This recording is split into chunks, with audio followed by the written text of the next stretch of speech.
Welcome, everybody, to an episode of Change Starts with Us, Ohio. Tonight, our special guest is Beverly Semour, as she was a paralegal with George Leach for several years. She's been helping inmates, and she helped draft our pro board bill. She spent close to 2 years on that, with a little bit of input from me, but not much, since Beverly pretty much knew the pro board system. Welcome, Beverly. Good evening, everybody listening, and those in the future who tune in. Okay, give us a little bit of a background on you, Beverly. I went to Ohio State University, graduated from Texas Christian. I taught school for years in Texas. I own my own business. I got into studying the law where I had a business and have studied it ever since. I've been a fanatic about it for at least 30 years. Right. I helped many prisoners, and I worked in the law office when I went back to work with George Leach, and also Donald Klein and Jason Despatoritz and Bonnie Vangeloff. They're all attorneys in Columbus, Ohio, and George was just elected a judge down there, and they're all four of them great attorneys. I learned from them, and they learned from me, believe me. And then I learned from you. Today, several people, when I made the post that you're going to be our guest today, several people said you've helped them out in the past, and they really appreciated it. Mostly, you helped hundreds and hundreds of prisoners, right? Not only in Ohio, but nationwide. I also work with federal prisoners. Yeah. Why don't you share a little bit on what is really broken with the Ohio Pro Board system? Okay. For the listeners who aren't legal eagles, there are two kinds of laws when it comes to parole. One is a law that says if a person serves this amount of time and does these things, they will be paroled. Then there are laws like the ones that they have in Ohio that says they may be paroled. And the operative word is shall. In other states, they say they shall be paroled. And if you take that to a court, the court says, well, this is a mandate. You have to do it. You have to let that person out if they serve 10 years and have not caught another case in prison. In Ohio, the law says that the parole board may parole you. And therefore, it becomes up to as you know, the experience, the board can do pretty much whatever they want. And the problem with that may parole you is that when you take it to court, there have been hundreds. I know every jailhouse lawyer that has been incarcerated, I think, since 1990, literally, and have communicated with them. We used to have a whole network of us that all swapped all the lawsuits and all the efforts that we were making on behalf of prisoners, trying to get some leverage in the court. And the courts all turned us down. I took one case all the way to the Sixth Circuit, which is a federal court, and it was for Dana Linger, and she's dead now, but the court says that there is no mandate, no matter what you do. If they want to deny you parole, literally, the federal court said they can deny you for any reason that they want to, or for no reason at all. That was the answer that we got.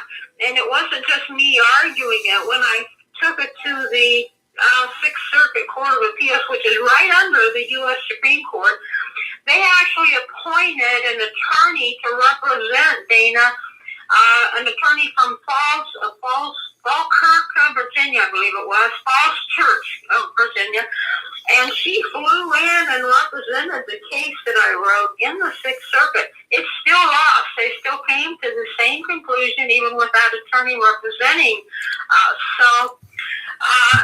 That's why when people came to me a couple years ago, James and his crew, I said, do you have no legal right to litigate? It's really hard. The courts have never really said anything.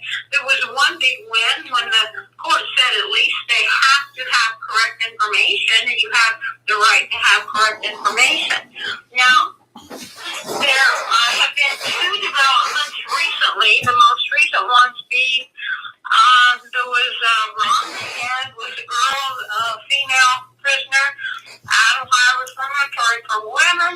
15 years, model prisoner, went to Gord, next lobster.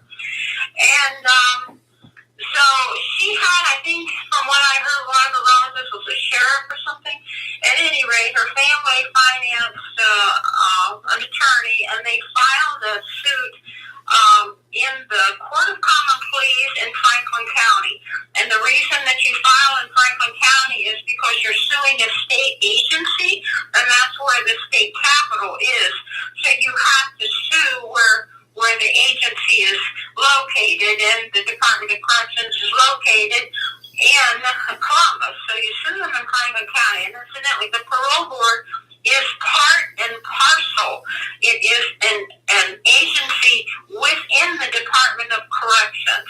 So when you sue them, you really should be suing the director as well. You also should name the director of the Department of Corrections, because no rules can be made unless they're approved by the director of the Department of Corrections. Yeah. Now, if somebody wanted to file something like the Rhonda Head case, and we know the ACLU and David Singleton did a lot to help with that case, and they're not going to help anybody else. We've already checked. How can they get the forms, that they can file such a motion? Well, I have actually copies of exactly what she filed. I obtained those from the clerk of courts there in Franklin County. If anybody wants copies of those, I can email them to you. My email number is Beverly A. Semour at yahoo.com. That's BEVERLY A. Semour, SEYMOUR at yahoo.com. And so Rhonda Head took that to the Franklin County case, and this is what happened. They argued that she had done all of these programs and out the wazoo, and had been a good girl the way she was supposed to, and they did as usual. They said nature of the crime or something, and denied her the parole. And they argued in her filing that they did not consider the AR, which says they're supposed to take into consideration a whole list of things, and they listed all of those things. And you have Ohio Revised Codes are laws enacted by the Ohio General Assembly. Okay, then you have ARs, which are called administrative rules, and that's why we call them ARs. Those are rules that are formed, made up, whatever you call promulgated, is the legal term of promulgated by your agencies in Ohio, and they have to be in accordance with the Ohio Revised Codes, which are the laws. So the ARs stipulate all these things that they're supposed to consider, and they had not considered any of them, obviously. And the judge refused to dismiss it. The parole board, as usual, came back, they don't have any right to parole, please dismiss this. And that particular judge, I forget the name, but it's on the paperwork. That particular judge said, no, ARs are enforceable. The reason the ARs, the administrative rules, are enforceable in Ohio is because they are publicly promulgated. That's PROMULGATED. That means that they have hearings around the state of Ohio, and you can write in, citizens can write in and have input into these rules. And when they're promulgated, when they're formed like that, then they are enforceable in court. So if they make them in secret, they're not. But those particular ones on the parole board are promulgated publicly. So the judge refused to dismiss it. Well, what happened? Well, that girl walked out about last January. Instead of going to a hearing and having on record that somebody beat them, they just went back and reheard Rhonda and let her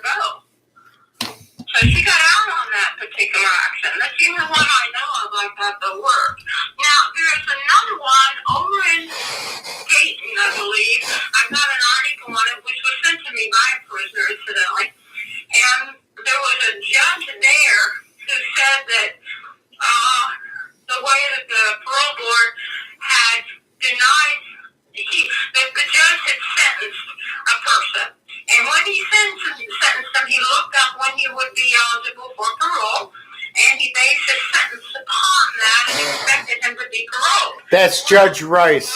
That was Judge Rice.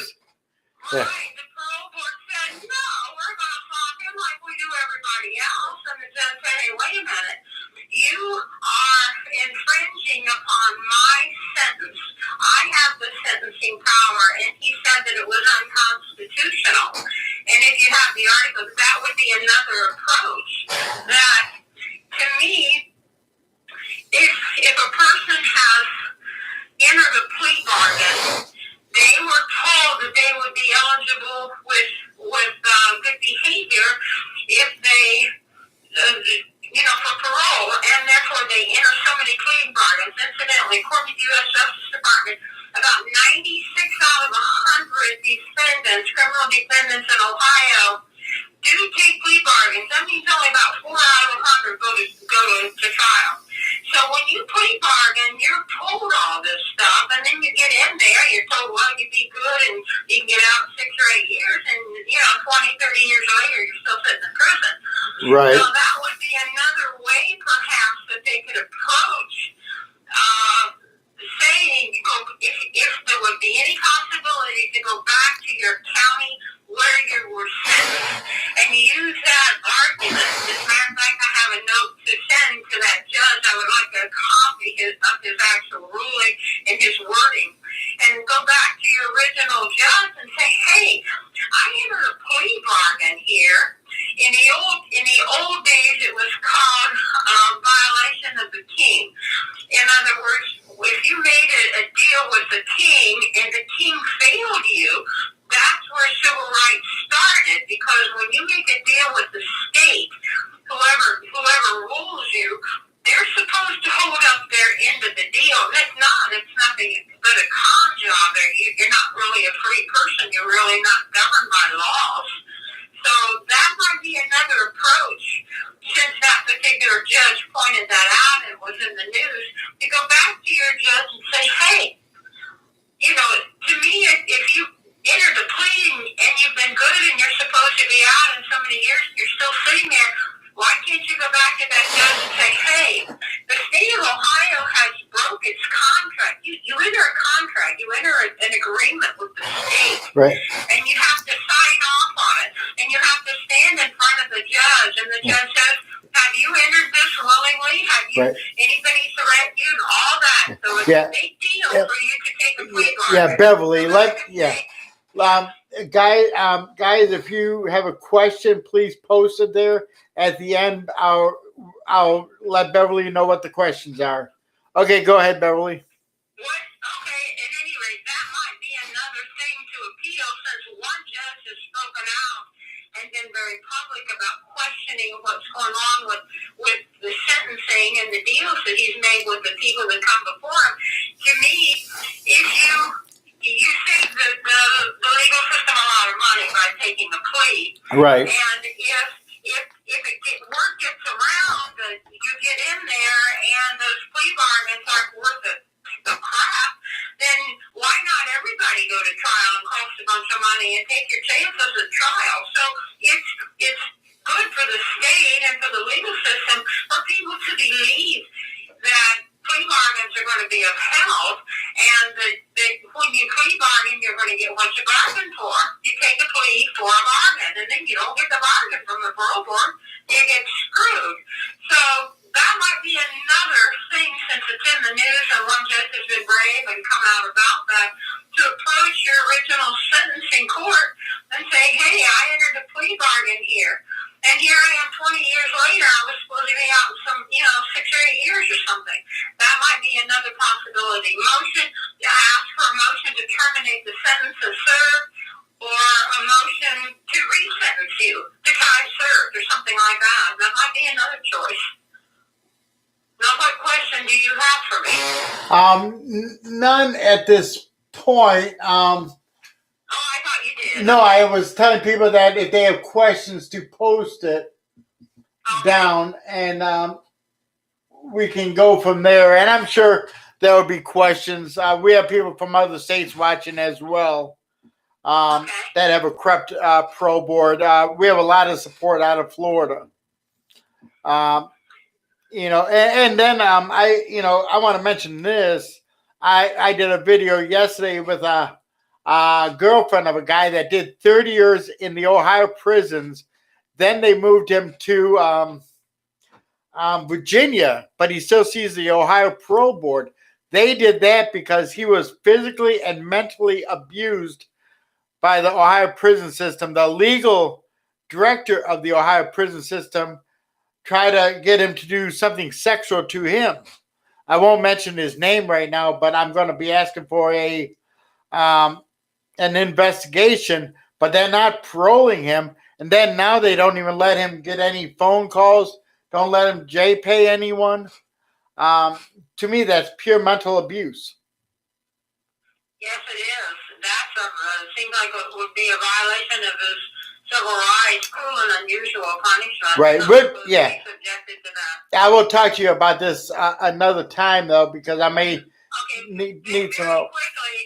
Very quickly on that particular topic, the U.S. Supreme Court held a few years back that they can subject, if you're healthy mentally, they can subject you to all kinds of punishment. But if you have a history of having been depressed or drug addicted or having any kind of difficulty, or if you're slow learning, special needs, or if you're just a person who maybe is a bit fragile, mentally fragile, at any rate, it's cruel and unusual punishment to subject a person to isolation and some of the conditions that they do in the federal prison system. So if that person already was prone to some problems or had been an alcoholic even, or that sort of thing, then that would be cruel and unusual punishment. Now, if you're mentally healthy and never had any problems like me, and I never took drugs, never drank and all that, hey, they can do anything they want to. You're healthy, you can take it. Unfortunately, that's kind of what the Supreme Court said. Candace said you're very knowledgeable. She's our president, and I call her the good Candace. But she says you're very knowledgeable, and I have one question myself, and it might be slightly off the topic, but it's really not. We have one guy that has 30 years to life for a crime he did not commit. He is trying to appeal his case. He's only been down 2 years, and he has health problems. Any suggestions for our friends? If he has health problems, why isn't he eligible to perhaps get a COVID release? We tried, and the Governor Kasich said if you're down on a sexual case or murder, don't even ask him for early release. That's everybody on parole, basically.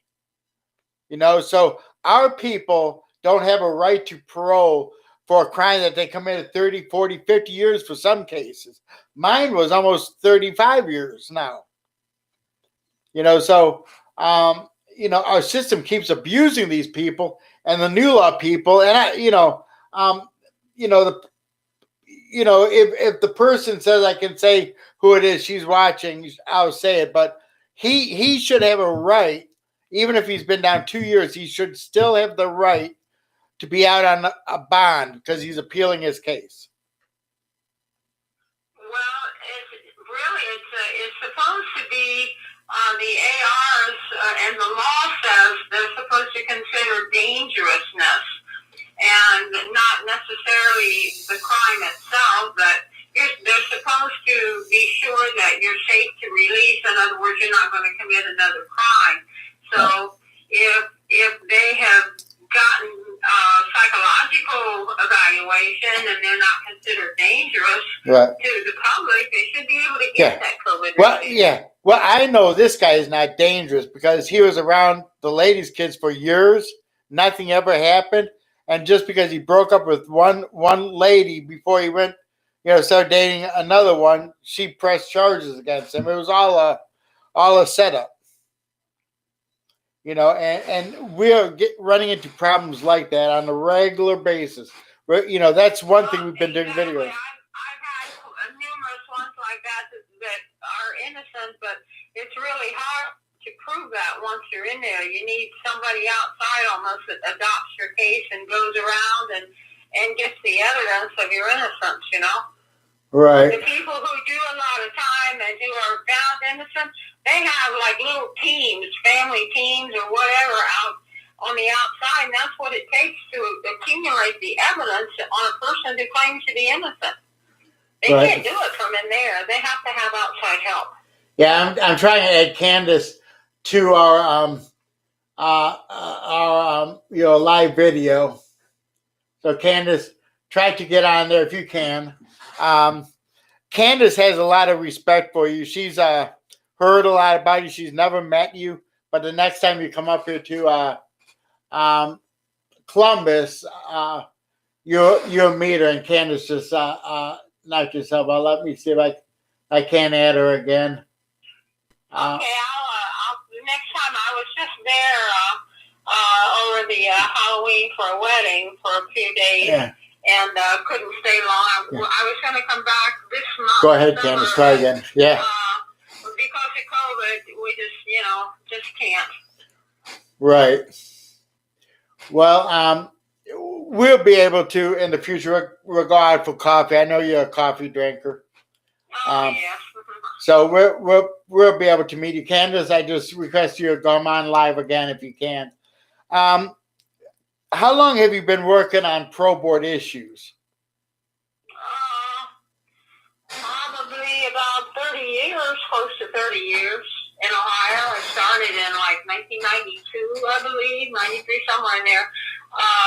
But it's not just pro; it's combined with agency law. You have to study agency law, and you also have to study criminal law. Right. And I remember, and I have letters from you back in the 90s. They're all yellow, but I still got letters, that you're helping me with stuff. So one thing I noticed, because I was going through some of the Ohio Revised Code, and if you want to some night, just, give me some Ohio Revised Code numbers and I can look up cases and all and go through some of those with you about how to implement them and how to go into court and use them. But I noticed something interesting because I was reading up the rules on the Ohio Department of Corrections and also the parole board. They have to submit by law, they have to submit a report to every legislator and especially to the members of the Justice Committee up there in the State House. And they have to have that report of everybody that they paroled or pardoned. But they don't have to tell them anything about all the people that they denied and all the numbers and how long they served. There's nothing. Your legislatures have no information on all this. They only report the ones that they grant. And they have to say, what their crime was and how much time they served and everything. What about everybody else? Don't you think maybe your organization, we could start tabulating all the people? I've got hundreds of forms here and unfortunately, the one Candace that left, she could use my forms and idea, and she took a bundle of them with her where people would send them to your organization where they, in other words, we had piles of forms with the sentence and the identity of the people and how long they had served and how many times they'd been to the board. She took this to a big pile of them. Right. I still have my notebooks. I probably have maybe 300, 400 of them or something like that. Right. I really counted them. And of course, you can do your own citizens report to the legislators. Right. Yeah. Well, I remember the survey that you did for the pro board, a couple years back. I remember when myself and Victoria asked you about helping with this. Victoria at the time was our president. But, I said, we got to change laws on the pro board. You said, you're right. So you're putting something together. So you put together a smaller proposal that ended up growing. And then we had a sponsor that finally dropped out. But, you kept putting stuff in. Mike Bailey gave you some suggestions and some of the other people. And you put in what you were able to. And that was so well written that I still have hopes for that bill. Well, what I'm thinking is years ago, I don't know if you know what VOIDS is, Violent Offender Truth and Sentencing. Back in the Clinton era, they passed a federal law where they were giving millions of dollars to the states if they made prisoners serve longer terms. This Right. was a Democratic program under Clinton. Yeah, and Joe Biden sponsored it. Yeah. All the federal prisons of the black people and keep them imprisoned on crack charges. Clinton, the Democrats did that too. Right. But anyway, they were paying the state of Ohio because I got copies of the grants, literally. I still have them around here somewhere. And they were sending around $20 million a year to the state of Ohio Department of Corrections if they could show that they made the prisoners serve longer sentences every year. So at that time, Ohio started denying paroles. That's when they used to, the first time you went to the board, if you had behaved yourself, they'd go ahead and grant it and let you go because it saved the money. Well, then it became profitable for them under the Clinton administration to say no to people. And once they started that and their budget started growing, the budget went from like $600 or $700 million to like over $1 billion a year. They get all that money. Then they built 12 prisons in the 1990s. They have around 25,000 people who are somehow getting paid either through contract or their officers or their social workers. 25,000 voters in Ohio somehow benefit from the prison system. So you got a block of voters there, they figured out, that'll vote for things. And if they scream and yell, lock them up and throw away the keys, they got all those thousands of people who are going to go vote for them. So in the 90s, the late 90s, thanks to the Democrats, the prison system became a money-making kitty of money. But you know why Clinton and Joe Biden had that bill drafted is after a friend of mine, Kevin Keith, who was accused of killing some people in Bucyrus. But the little kids there said it was a white person, and Kevin Keith is black. And Kardashian came to Ohio. She's fighting for him. But that's why Bill Clinton had that bill passed, and Joe Biden was to keep an innocent man in prison on death row at the time. Well, the thing is, starting with that VOIDS, Violent Offender Truth and Sentencing, the states got money two ways, millions of dollars from the federal government, if they could show that they made the prisoners serve longer sentences. So if they had, say, 30,000 prisoners at the time, and they denied half of the paroles, then boom, it raised the average amount of time people were doing. And over the years, they started losing, some people were serving all their sentences and maxing out and walking out. But they still got it in their system to make money. The prison system is not just for incarceration. It is an industry in the state of Ohio. And they went big time for those grants for making people stay longer in prison. A lot of states looked at that and they said, oh no, we're not going to make people serve longer sentences for money. That's not right. Not all the states did that, but Ohio did. And they got the money. I got copies of the grants years ago. And I still have copies of them. They were getting millions of dollars. And incidentally, I also found out, because I wrote that check went straight from the federal government to the governor's office, and that whole check that went straight to the Department of Corrections. So it wasn't included in the yearly budget that they got from the State House. Oh no, they got that extra millions of dollars they could spend however they wanted. Right. A lot of dirty politics and things going on. Well, and it only gets worse because greed has really taken hold of stuff. We have a governor in Ohio that put a price tag pretty much on those behind bars and said only 100 should be released when he was told they need to release thousands. And there were so many people that saw the parole board that should have been released because their sentence was not a death sentence. Then there's short timers that should have been released. So. Well, there's another possible issue I thought about.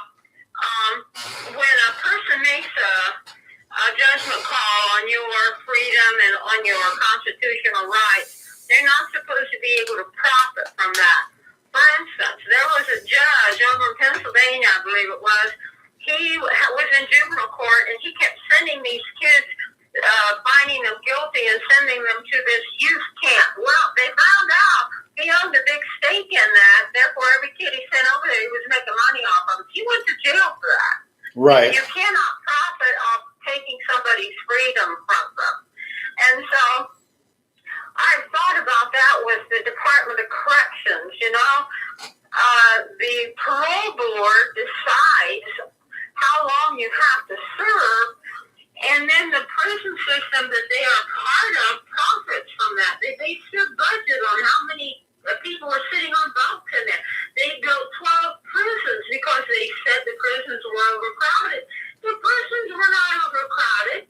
They had a logjam of people, thousands of people who were denied parole. So if you get an extra 600 or 800 people, that fills a prison. Look up how many the population is. So it wasn't too hard for them to come up with an extra 12,000 people. They could build 12 prisons and put 1,000 people in them. And those people are filled by, guess what? They were filled by the people who were denied parole. Do you remember when they had 48 prisons? That included the camps, and we're down to like 24, 26 now because they shut down most of the camps, around except a few, and the honor farms because the farms are no longer there. Right. And the farms are a good thing for the guys and the women, to learn farming. It kept them busy. They took care of the animals. Now they're taking away a lot of the dog and cat programs from some of the institutions like Grafton. And that's really rehabilitation, is when you learn to take care of an animal and other responsibilities. That's all part of change. Yes, it is. Yes, it is. But until we vote out our governor, change will not occur. I may be Republican, but our governor's got to go. He's put a value, a price on people behind bars, and he wants to keep them there, and he does not want to give people a chance. And unfortunately, it affects a class of working class type people. The rich always can pay their way out, it seems like, but the everyday person that doesn't have enough money gets an appointed counsel and all that. Not that I'm knocking all appointed counsels, because like I said, the attorneys that I worked for, they accepted appointed counsel, and I worked on a bunch of cases with them, and they defended their clients to the wall, buddy. But they were a different breed. A lot of them don't do that. They won't defend them right, and they try to get them to cop a plea and all that stuff. Well, getting to copping a plea, like in my case, I was not guilty of even what the conviction was, but they told me if I did not plead guilty, I was going to get all this time, which I found out after the fact they couldn't give me that much time because mine was attempted. And really, if the right charge would have been 6 months, and they said, well, you'll get a parole after 6 years, 8 months, 21 days. Boy, what a lie. What a lie. Well, that brings up another way to go back to your county and approach them. That's what I was saying earlier. Because remember, when you're standing, you take a plea. I've sat in courts and rooms and watched. They stand in front of the court and the judge asks them, are you doing this knowing? They're supposed to be knowing. You're supposed to know what you're doing. You're supposed to be intelligent. You're informed about what you can get as a sentence. And voluntary. You're supposed to be doing it voluntary. Nobody's bending your arm or hitting you over the head or forcing you to make it. That's the key to taking a plea. Now, if you were told that you would, with good behavior, get a parole in 5 or 6 years, and you took a plea bargain because of that and said, I can do that, I can be good for that long, and then I'll get my parole. You can go back to the judge and said, hey, I entered a plea and the state of Ohio is not upholding. That's the problem. Yeah, and I didn't know nothing about You take a plea in the county, but then it's the parole board you're dealing with. Yeah, and I knew nothing about parole at the time. Really, I didn't. Nobody does. They're not going to tell you about parole. Nobody would plead guilty. Yeah. But if you look at the stipulations, attempted, the max is 15 years, and they had me serve 25 on attempted kidnapping. Oh my! And by law they couldn't do that. So, if and we still have a corrupt prosecutor up there today. It's started with Bill Mason, McGinty, O'Malley now, and then thank God Ron O'Brien's gone in Franklin County, and now maybe this new prosecutor will treat people somewhat with respect. We'll see, though. Prosecutors will be prosecutors. Your attorney should have better advised you on that. Yeah, he died right after my sentence, and my dad hired a real good attorney, but it was tough to do anything, and I didn't even make the media or nothing back then. I didn't make that till I got out. So, but Any more questions? Let's see. Somebody said, "Wow, 20 million. That's sickening." Exact same thing here in Florida. They just keep locking people up because of money. Yep. I'm going to ask, with your permission, I would like Candace to give you a call this week. The good Candace, of course. Okay. That's fine. And she'll be the only one probably on our board that will have your number besides me.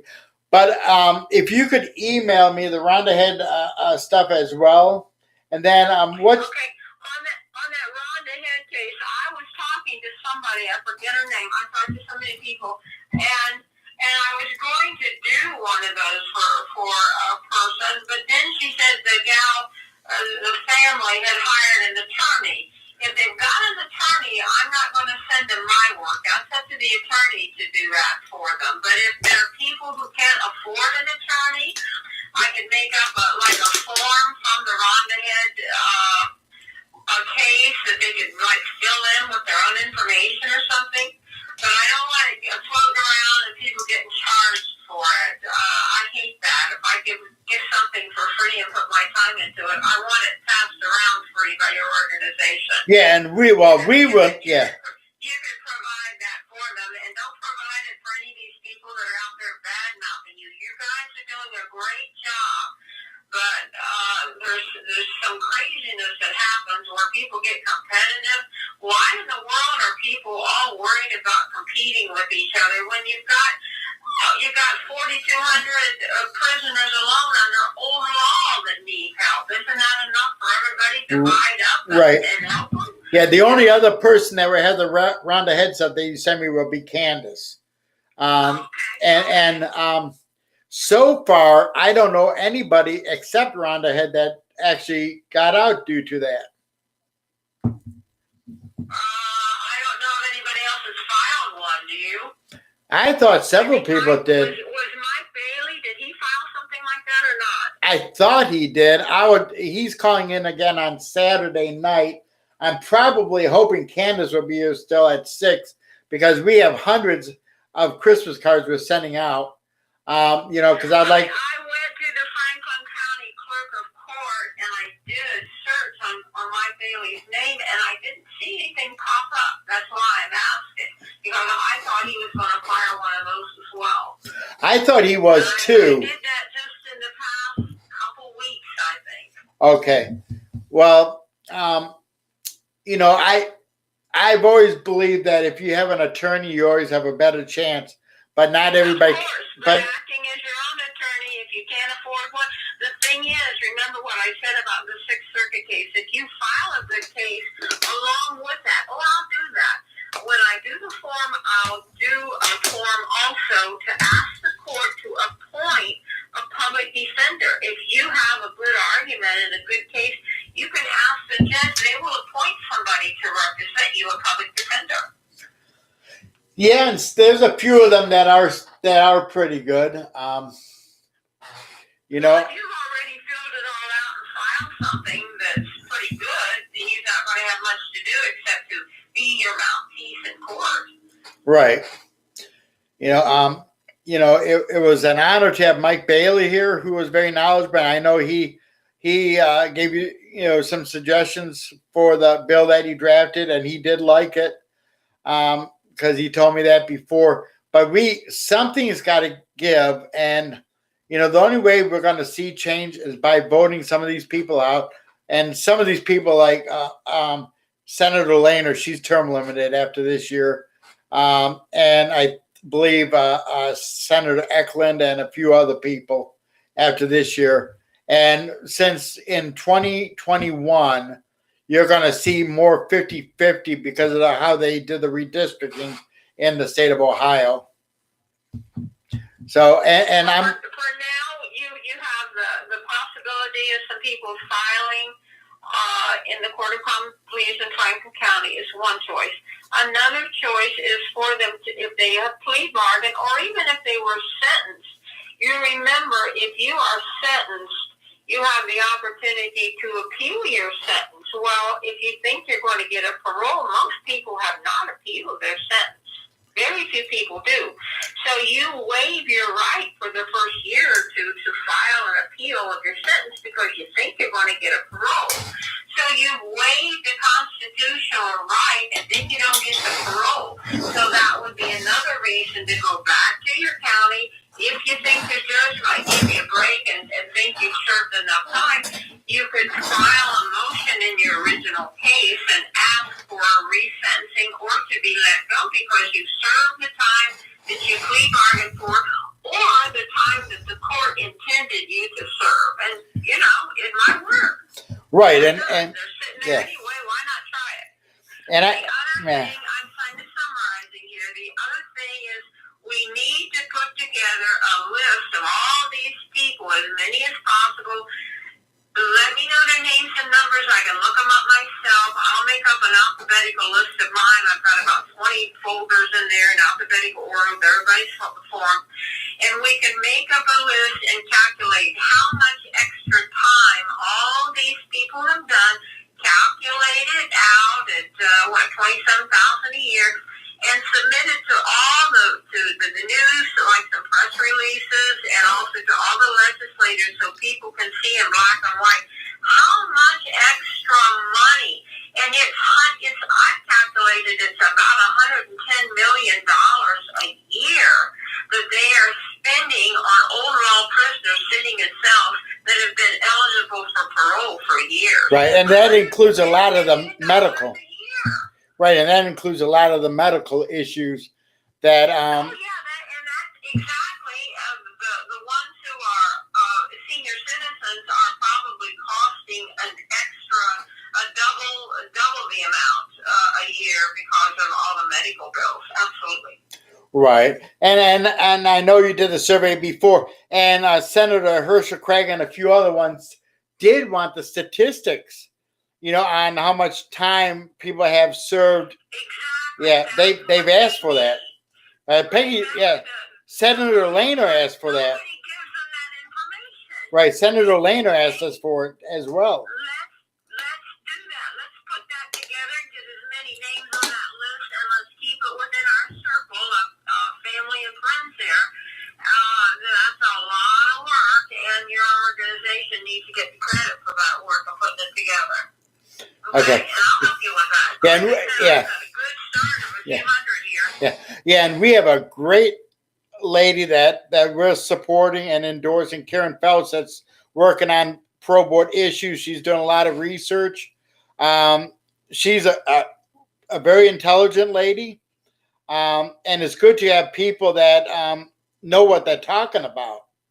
And I'll introduce you to her sometime. We have a unique board, of people that, are giving of themselves and doing extra work to help people. And not one person's getting paid, they're doing it because they care. Well, a lot of people are just coming into the parole mess because their loved one goes before the board and gets flopped, and it's something that's been going on for decades. It's a scandal. It's a mess. It's a dark force, and especially in Ohio. And you need some older person like me and you that has been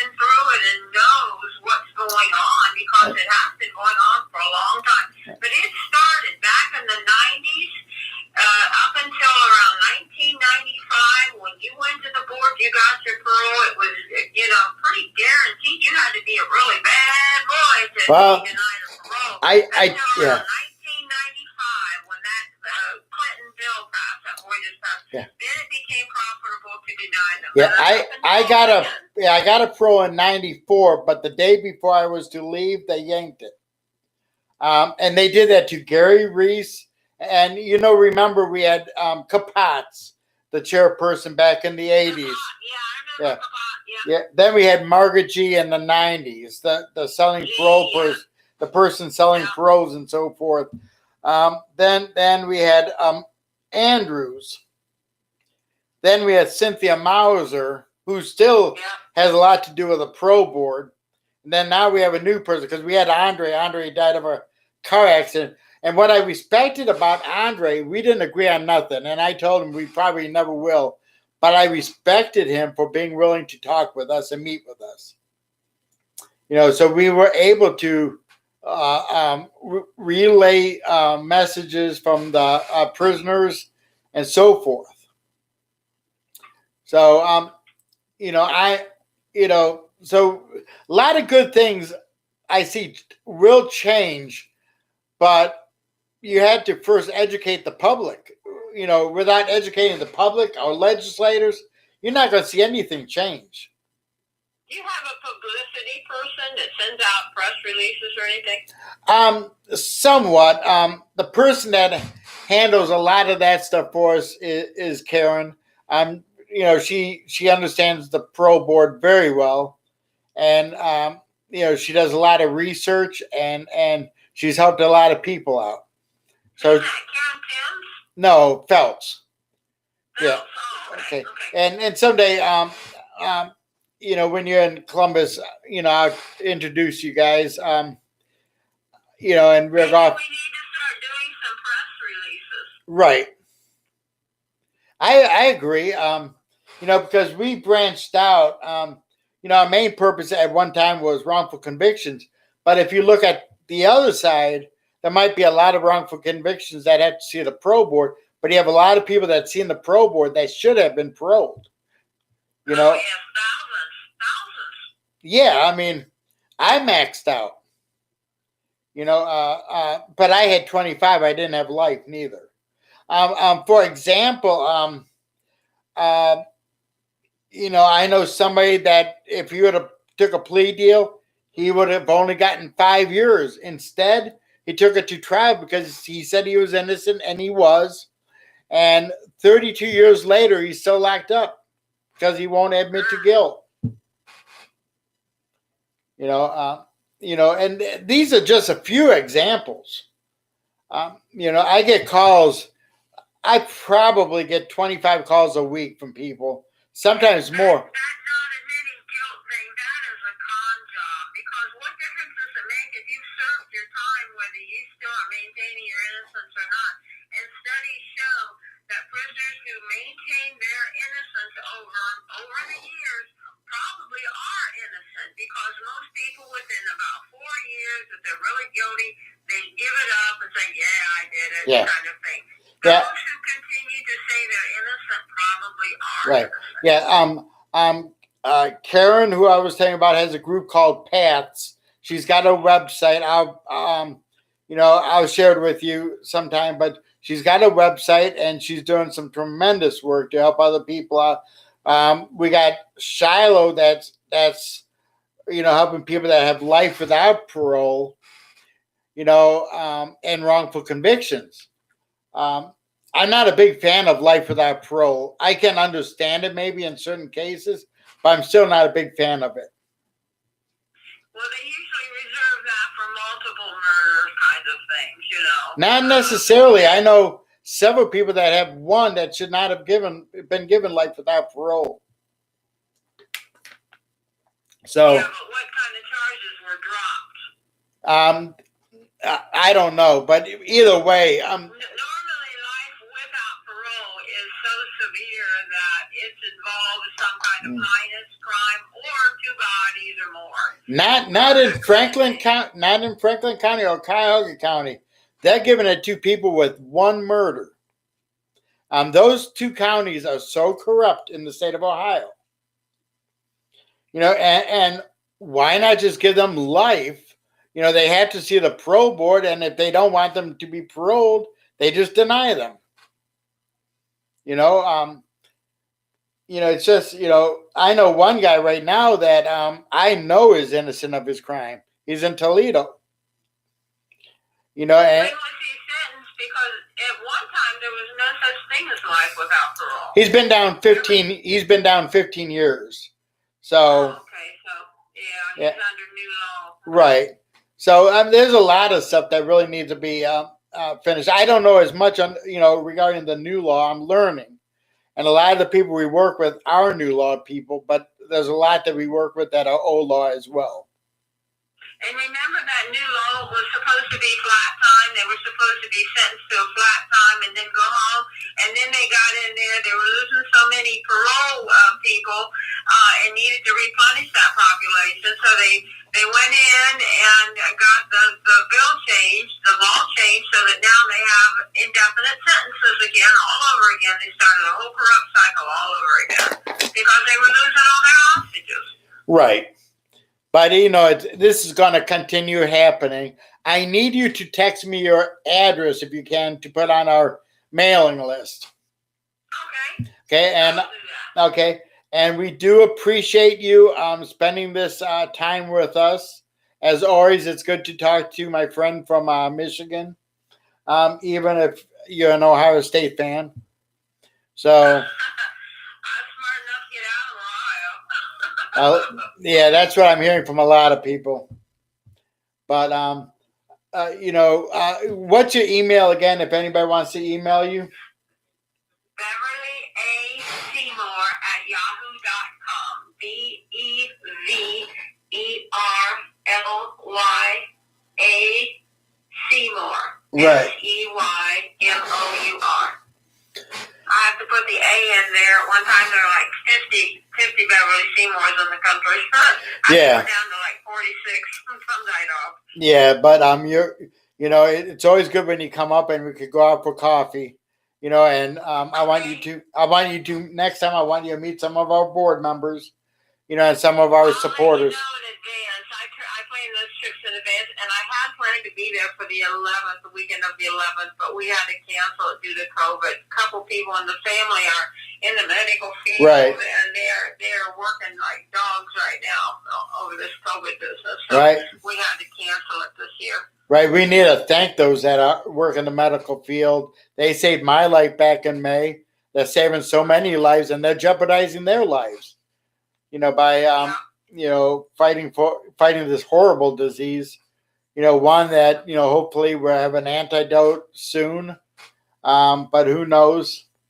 Either way, we got to play it safe. This coming Saturday, we have a Christmas card signing at my house. We have a few people coming. Jerry McMeans is coming. We'll interview him. He did 30 years. And the Innocence Project got him out. He's 81 years old now, I think, or 80. Oh, a great guy. I met him for the first time at one of our protests. The rest of our board members, their loved ones are wrongfully convicted. Then a lot of our supporters have to see the pro board, old law and new law. New law, they have to do day for day, to hit the minimum. Old law is 2/3 or supposed to be 2/3. So we're going to see the changes that take place, but it's going to take each and every person to really pull together. You have to become politically organized, I think. If you get any follow-up questions, just let me know, and I'll be happy to answer them for you. I sure will, and we thank you, Beverly, for joining us tonight. Okay, and happy holidays to everybody. Stay safe out there. Okay, thanks. Folks, please check out our website at www.changestartswithusohio.org. Again, that is www.changestartswithusohio.org. And our business phone, and Candace has that, it is 614-507-4593. and she'll be able to answer any questions or point you in the right directions. Right now, I prefer if you could call that number. And you could email Candace at Change Starts With Us Ohio, Candace, CANDACE, at gmail.com. And we will get back with you as soon as possible. And we appreciate each and every one of you.